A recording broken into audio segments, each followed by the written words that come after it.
So for the last 12 years or so, I've been working with another Looking Glass alum, Marc LeBlanc, on this MDA workshop that we teach at GDC every year. And I teach it, I'm actually going to go down and see Daniel teach it in Argentina pretty soon.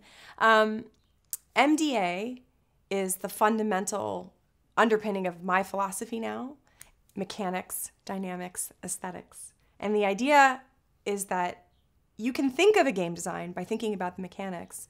And a lot of game designers like to think about the mechanics. You'll have dice, and there'll be monsters, and then you'll go through these rooms, and you'll think about, like, can you get this monster, or maybe you have to retreat?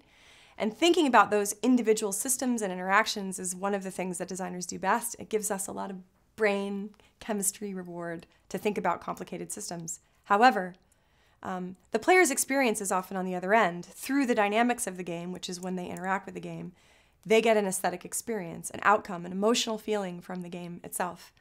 And the aesthetic goal of a game, if you think about the game from the aesthetics first, you can design backwards to the correct mechanics, as opposed to putting a bunch of mechanics in a box, shaking it up, and seeing what emotional experience you have on the other side.